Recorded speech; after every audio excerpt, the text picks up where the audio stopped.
Ole Miss is trending for an elite prospect as spring practice opens.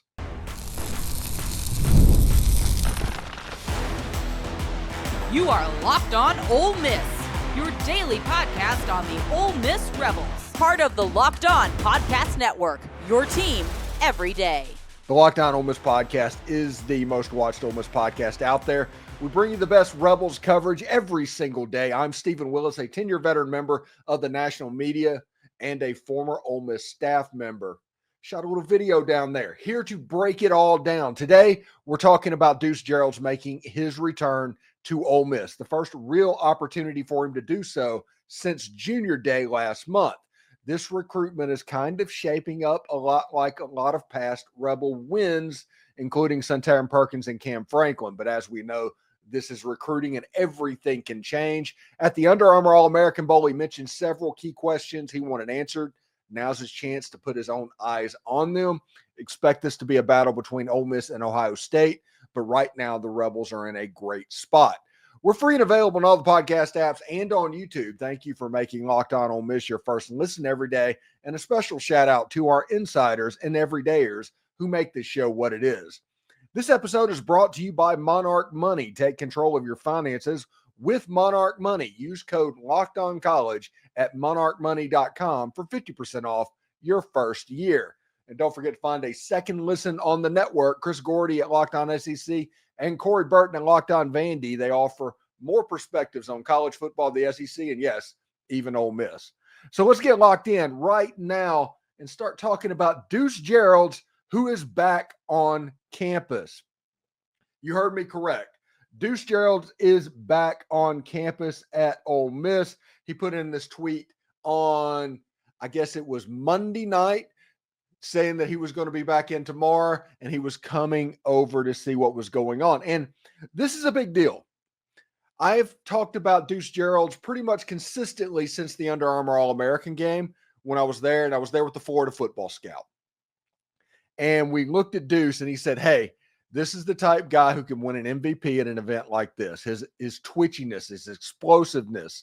There were some questions that people wanted to see about Deuce, but he had the ability to really show out. He did not win the MVP at the Under Armour All-American game, although he did get it at the Polynesian Bowl just a couple of weeks later. Deuce Geralds had 2 sacks in that game, I think 3 tackles for loss, and absolutely dominated Georgia high school football over the course of the year. He's an elite guy. If he was 3 inches taller, he would be a top 5 player in the entire country. As it sits now, you just have a really good player. But these people that are so analytically driven, so size, speed, ratio driven, are going to knock him down. And no matter how good of a football player he is, he's going to take a little bit of a deduction because he is not 6'5". Aaron Donald, under the system that we have now, would struggle as far as getting rated. And then he would go to Pittsburgh and end up going to the Los Angeles Rams and being a star. I'm not saying Deuce Geralds is Aaron Donald, but what I'm saying is everything is size, speed, ratio driven when it comes to these recruiting rankings and all the people doing them. The reason being, you have people making these rankings that are coming from the Palm Beach Post, who was a court reporter or something like that. Somebody that doesn't know anything about football, they got thrust into it and they've got to figure it out. So it becomes a very size speed ratio type thing. Now, I talked to the Florida football scout, Brian Smith. I was like, hey, what does Deuce Geralds need to do? What are we looking at? What are the problematic things? And we talked about how elite of a football player he could be and how he looked on the field. But what Brian Smith wanted to see was if he lined up at a 3 technique and the offense ran a trap or some sort of a power scheme to where the 3 technique has to go up against an offensive guard, has to take on those blockers, would he be able to hold up? That is the question. That is the difference between Deuce Geralds being a high 4-star and Deuce Geralds being a 5-star when it's all said and done. It's if on tape it comes up his ability to stand up against extreme guards. Now, the next time he plays in a game where he gets to prove that will be next year's All-American Bowl circuits, which he's eligible for again, because last season he played as a junior with the All-American Bowl and the Polynesian Bowl. I can only assume he's going to end up in San Antonio next January. But when he's there, if he can hold up against guards, if he can sit there and stop the run game and do some of the stuff that, honestly, if anybody can remember and they're old enough to do that, that Isaac Gross was a little bit disadvantaged at. Isaac Gross's get off was absolutely fantastic. He was a great defensive lineman, but if the offensive lineman got that get off and was able to handle that, he was able to actually move him a little bit side to side. I am curious to see what Deuce Geralds does in that scenario. Now, I talked to Deuce in Orlando at the Under Armour All-American game. Really, really nice kid. And I asked him, what would it take for you to commit to Ole Miss? Literally, point blank, asked him that question. What would it take to get you to commit to Ole Miss? And it was interesting in that situation, seeing his eyes light up when I said that. But he has real questions that need to be answered. And this has to do a lot with how other schools are recruiting him. Because this is a popular guy. He's got offers from absolutely everywhere except Georgia. Everybody wants this player. So they're recruiting him and trying to get him away from the presumptive favorite that is Ole Miss because of who his dad is. His dad was Gavin Geralds, Jevin Sneed center, and that famous 2009 Sports Illustrated cover. I believe he was on there with Jevin. Rest in peace. His question, though, was, will Ole Miss play high school players? If I'm a high school player, can I get on the field pretty quick? And the timing for that is going to backfire so spectacularly to the Ohio States and the Miamis and all the schools that are recruiting against Ole Miss, because they just don't know what is coming. Because there's a chance, a real chance, that all of Ole Miss's defensive line are high school players that they recruited, that they developed. Lane Kiffin, in his press conference today after the first spring practice, talked about the high school players that are being developed and coming up. When you look at a Suntaryn Perkins, when you look at a Jam Brown and a William Eccles and a Cam Franklin, that is potentially the starting four on the defensive line going into the season. That is what Devin Gerald Jr. is going to see. That is what Deuce Geralds is going to see. And you have a chance for that defensive line to be special, to be really good. This unit has a chance to be great. Ole Miss statistically was one of the top defensive units in the entire country last season. It'll be very rare and very special if this Ole Miss defensive unit can even get close to where that unit was as a unit. But that doesn't mean this unit is going to be bad. If last year is in your mind good and everything else is bad, you're probably going to see nothing but bad defenses for the rest of your life at Ole Miss. Seriously, that was a special unit. I talked all year about how that roster was the Kathy Ireland of rosters. 2025 is going to be a little bit different, but that doesn't mean they're going to be bad. That defensive line has a chance to be really good. Ole Miss hit the transfer portal. We talked to Walker Jones, and they brought people in to kind of moneyball to replace what Chris Paul did. Trying to figure that out. There's some holes on the back end of that defense, and Lane Kiffin mentioned in his press conference about how this is kind of 15 practice to determine if they need to hit the spring portal hard. You're going to get the shot. We talk about the young players having a chance to start. They've got to hit the ground running, because if they drop down and Lane Kiffin panics because of the talent base in that room, he's going to go out and find some people in the transfer portal to bring in. But high school wise, oh man, Deuce Geralds, I'm telling you, he's the top target in this class, regardless of the position. You know, Landon, Duckworth, and everybody else popping in. Really big players. Ole Miss has a chance to have a special level class in 2026. But the top player on that board is Deuce Geralds, and it deserves to be, if we're going to be completely honest about that. Gavin Sidwar, the Pennsylvania quarterback, visited Ole Miss during the opening of spring practice. That tells you he is interested. It also tells you it's probably his spring break. What could this mean for the Rebels? Stay tuned. Scaling your business requires the right expertise at the right time. With Upwork, you can find specialized freelancers in marketing, development, design, and more. Experts ready to help you take your business to the next level. Upwork gives you business flexibility by connecting them with top freelance talent across multiple industries, including IT, AI, web development, and marketing. Whether you need extra hands for a project or a long-term partner, Upwork makes hiring simple and affordable. If you need help with a marketing campaign, Upwork can connect you with a freelance expert who has delivered incredible results in the past. Posting a job is free and simple, and within a day, multiple qualified candidates will be there to choose from. Visit Upwork.com today, right now, to post your job for free. That is UPWORK.com, Upwork.com, to connect with top talent and grow your business today. Life moves fast, especially when you have a family. One day you're watching your kids take their first steps, and before you know it, they're off to college. That is why securing the future is so important. Fabric by Gerber Life makes it simple to get term life insurance that fits your family's needs.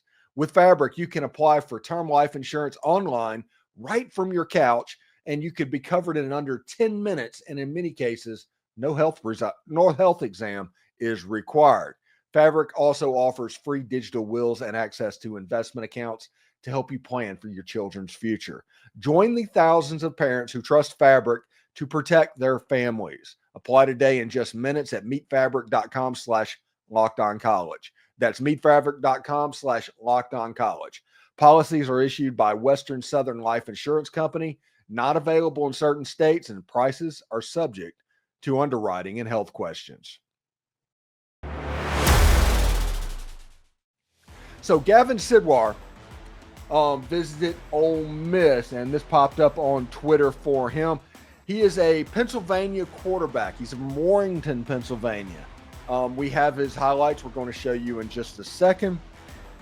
Really good player. And I like, whenever I see Warrington, that makes me think. Whenever I was in the Navy, way back at the turn of the millennium, I'd go home from my trip down to Washington, D.C. every weekend, because that's where my wife lived at that time. And I'd come back to Willow Grove, Pennsylvania, and the exit I took was the Warrington, Pennsylvania exit.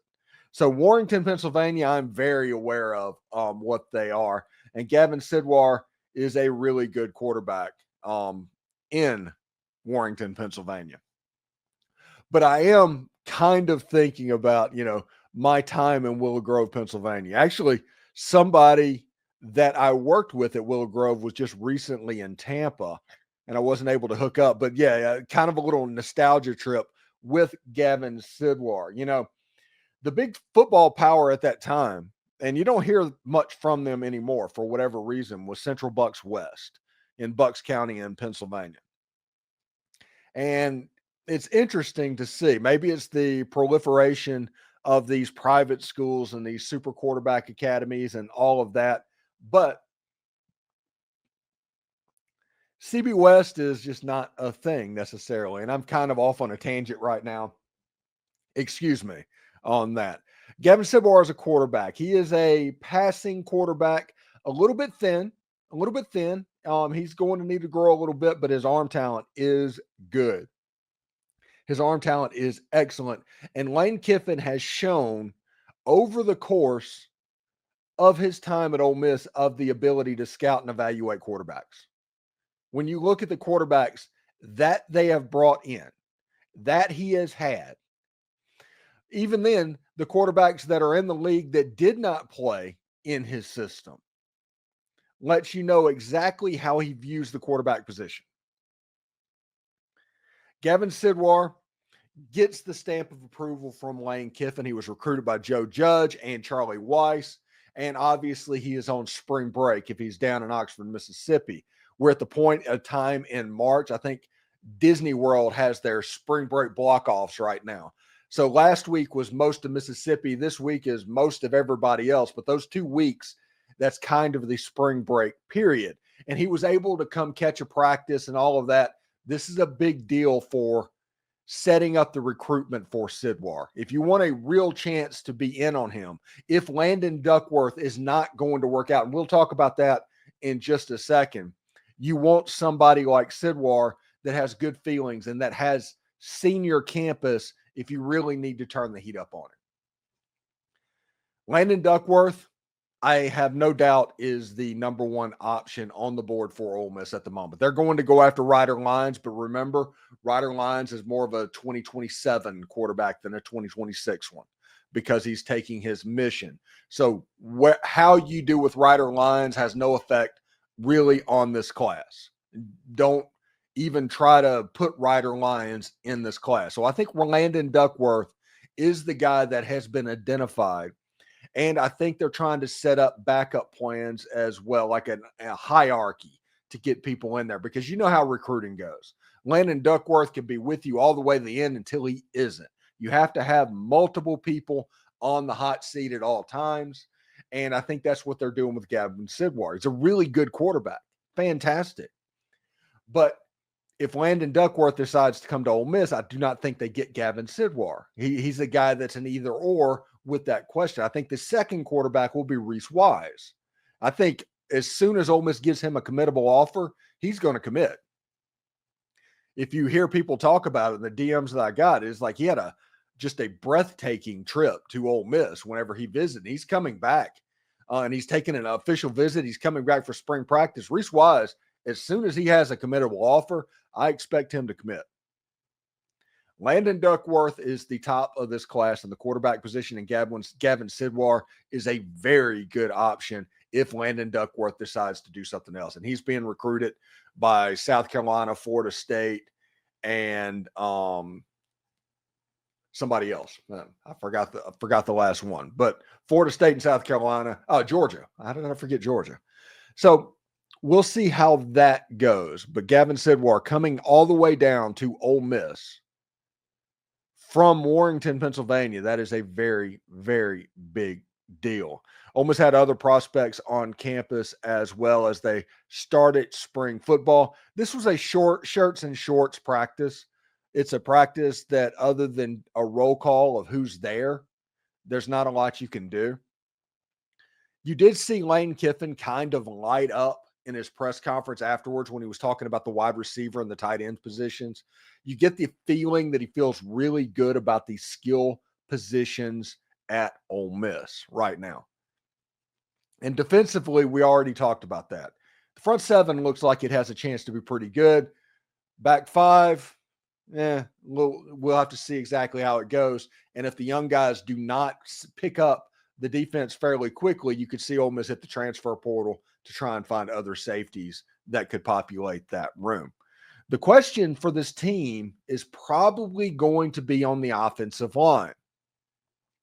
You know, today in practice, you did not have Bryson Sanders. Patrick Kutas took some snaps. That's good to know that Kutas can snap the football, because we all saw in 2022, whenever the snap doesn't work right, you need somebody that can have them. But Patrick Kutas snapped the football today for the Ole Miss Rebels.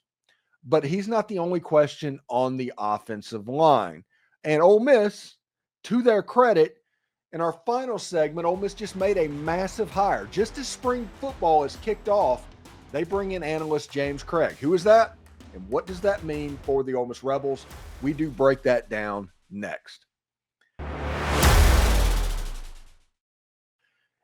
Ever check out your bank account and wonder, where did all my money go? Between dining out, online shopping, and entertainment, it's easy to lose track. That is where Monarch Money comes in.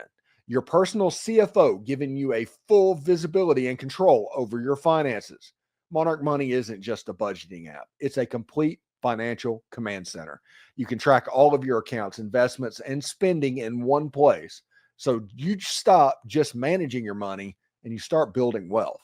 When I started using Monarch, I realized just how much I was spending on food delivery. Now I budget smarter and save more. Instead of juggling multiple apps, you can use Monarch to check your finances, track spending, and even plan long-term goals. And manage your money with a partner is smoother than ever. You can track shared and personal accounts, set goals, and stay on the same page without stress. Take control of your finances with Monarch Money. Use code LOCKEDONCollege at monarchmoney.com for 50% off your first year. That's monarchmoney.com, code LOCKEDONCollege for half off your first year. The NCAA tournament is here, and so is the Bracket Breakdown. Locked On Podcast Network and Amazon Fire TV channels are teaming up to deliver NCAA tournament coverage like never before. Watch studio shows featuring former players and Locked On's local experts as they guide you through every upset, buzzer beater, and bracket matchup. Stream it all for free on Amazon Fire TV channel. Search Bracket Breakdown to see it all for free. It's your team every day.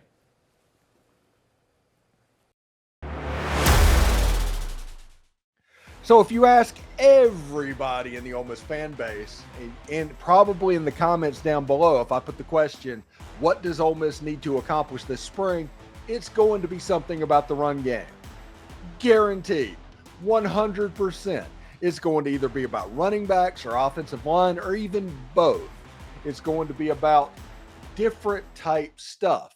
And to prove that Lane Kiffin is listening to you, Lane Kiffin made an analyst hire. And when I say analyst hire, there's a thing that's like, okay, it's just in the back room.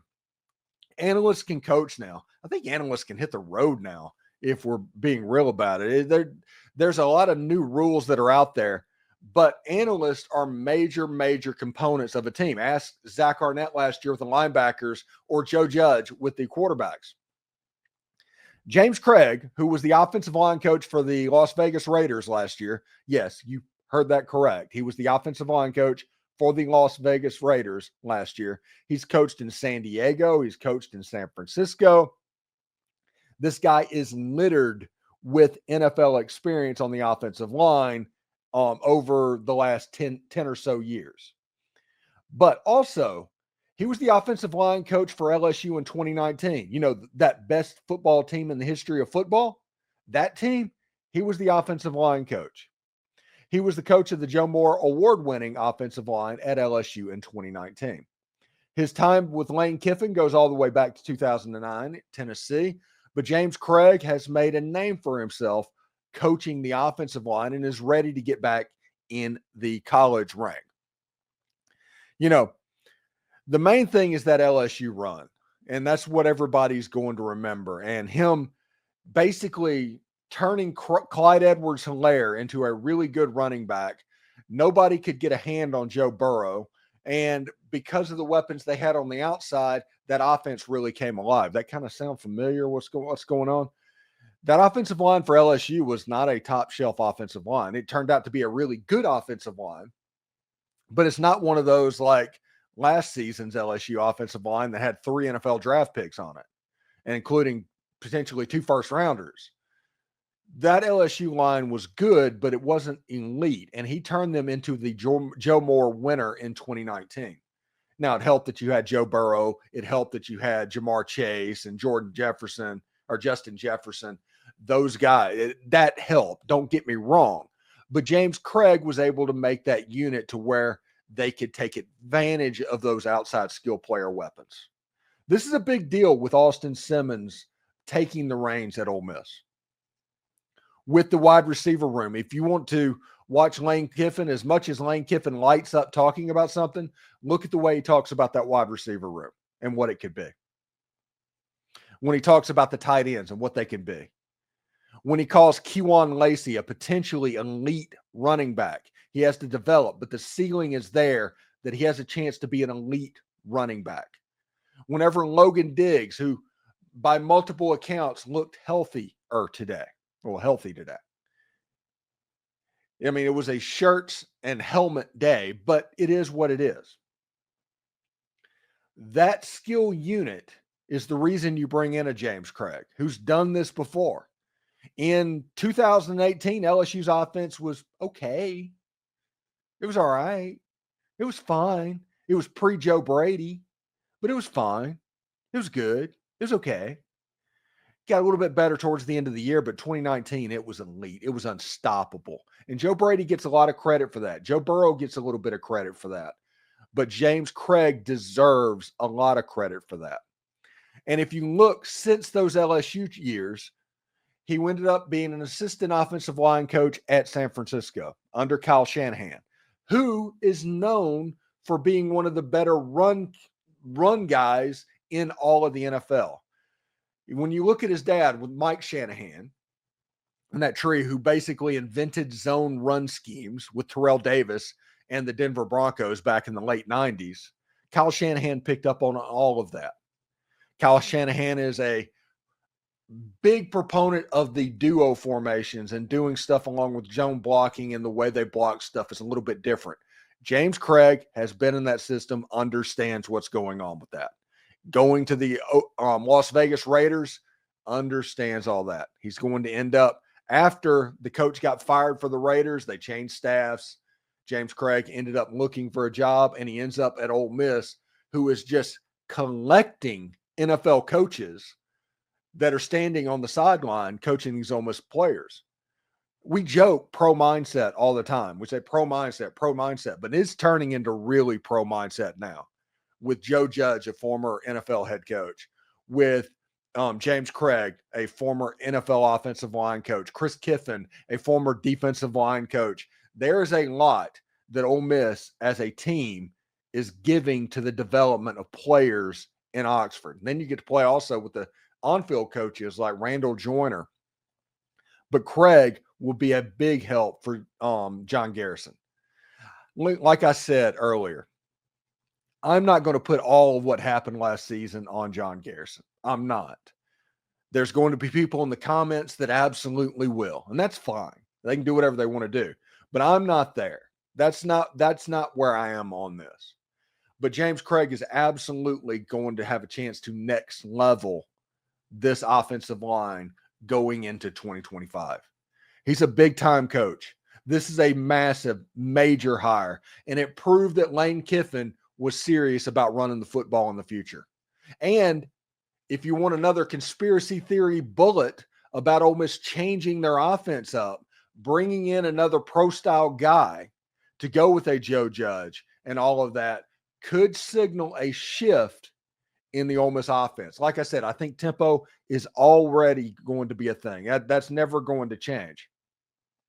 But I do think with the number of tight ends and tight end bodies that Ole Miss recruited, they're getting ready to set up an offensive system where they can seamlessly go out of 10, 11, 12, and even 13 personnel based off the people that are in the game, and they can help out your offense. I honestly think that, and now with Ole Miss bringing in more NFL level coaches, I think you're going to see a much more complex offense for Ole Miss moving forward. We'll see exactly how that goes. I'm looking forward to it, but we'll see exactly how it goes. Thank you for making Locked On Ole Miss your go-to source for Ole Miss sports. We pride ourselves on offering the most comprehensive perspectives, which is why we're the number one Ole Miss podcast out there. Your support means the world to us. Thank you for making Locked On Ole Miss your first listen today. For your second listen, check out Locked On College Basketball with Isaac Shade and Andy Patton. March is here, so be the most informed college basketball fan throughout the madness. Find Locked On College Basketball on YouTube or wherever you listen to your podcast. If North Carolina was the winner, expect a crossover with Isaac Shade. He does the Locked On North Carolina show as well. So Isaac will be there for that. I've already set up, if Ole Miss wins that first round game, a crossover with a potential matchup with the Locked On Iowa State person. All of that is set up. So this weekend could be very interesting schedule-wise. So we'll see how it is. Spring practice has already started. Hotty toddy, everyone. And remember, analytics is just the old English word that means bad football. We'll see you tomorrow.